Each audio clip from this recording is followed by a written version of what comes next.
কনাটে এবং ড্রামফিসকে নিয়ে যে পরিমাণ সমালোচনা হচ্ছে তাতে দেখে মনে হচ্ছে রিয়াল মাদ্রিদ ডিফেন্ডার না বিপদ কিনতে যাচ্ছে। আচ্ছা, রিয়াল মাদ্রিদ যদি ইব্রাহিমা কনাতেকে ফ্রিতে পায় এবং ড্রামফ্রিসকে মাত্র 20 মিলিয়ন ইউরোতে নিয়ে আসে, তাহলে এই ট্রান্সফার নিয়ে মানুষ এত সমালোচনা কেন করছে?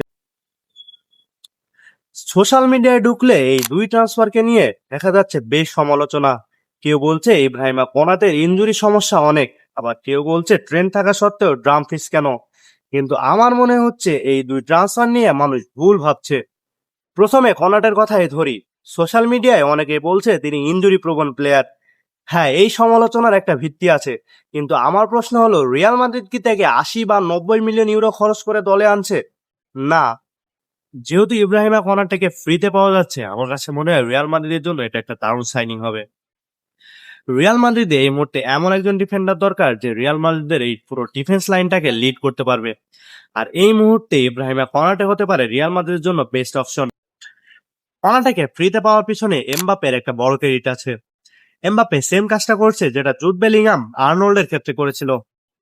এছাড়া ফ্লোরেন্তিনো প্যারেজের বুদ্ধিমত্তার প্রশংসা না করলেই নয়। কনাটের সবচেয়ে বড় অস্ত্র হচ্ছে তার স্পিড। এছাড়াও ফিজিক্যালি সে অনেক স্ট্রং, আর বড় ম্যাচে ভালো করার অভিজ্ঞতাও আছে কনাটের।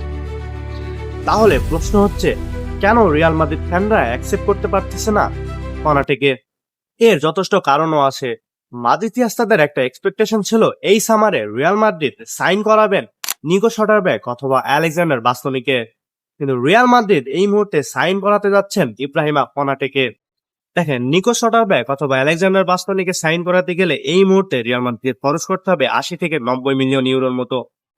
আচ্ছা, নিকো শটারব্যাককে কেন প্রয়োজন রিয়াল মাদ্রিদের, যখন রিয়াল মাদ্রিদে অলরেডি নিকো শটারব্যাক টাইপের প্লেয়ার আছে?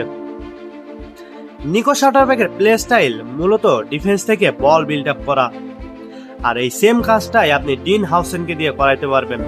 তাহলে শুধু শুধু কেন আপনি এতগুলো টাকা খরচ করতে চাইবেন? এবার আসি ডামফ্রিসের ব্যাপারে। এখানে সবচেয়ে বেশি যে কথাটা শুনছি সেটা হলো ট্রেন্ট আছে, তাহলে ডামফ্রিস কেন? আমার প্রশ্ন হচ্ছে, ট্রেন্ট এবং ডামফ্রিস কি একই ধরনের খেলোয়াড়? একদমই না।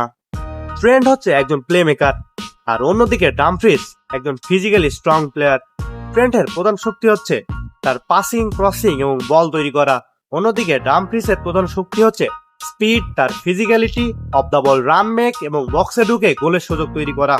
তাই আমি এটাকে ট্রেন্ট ভার্সেস ডামফ্রিস হিসাবে দেখছি না। আমি দেখছি রিয়াল মাদ্রিদ একই পজিশনের দুই ধরনের অস্ত্র তৈরি করতে চাচ্ছে।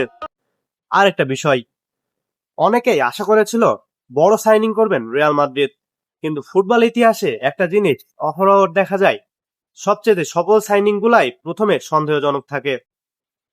যেমনটা আমরা দেখেছিলাম লুকা মডরিচের ক্ষেত্রে। লুকা মডরিচকে যখন মাদ্রিদ সাইন করায় তখন এই সাইনিং নিয়ে অনেক সমালোচনা হয়। পরবর্তীতে ইতিহাস আমরা সবাই জানি, লুকা মডরিচ মাদ্রিদের ইতিহাসের one of the best midfielder.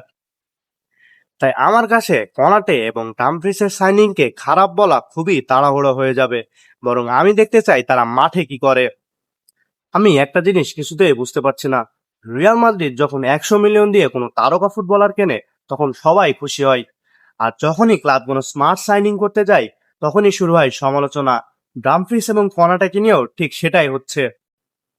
আপনার কি মনে হয় রিয়াল মাদ্রিদ কি স্মার্ট বিজনেস করছে, নাকি সমর্থকদের সমালোচনাই সঠিক? কমেন্টে জানান। ভিডিওটা ভালো লাগলে লাইক এবং শেয়ার করবেন। এই ধরনের আরো ভিডিও পেতে পেজটা ফলো দিয়ে রাখুন।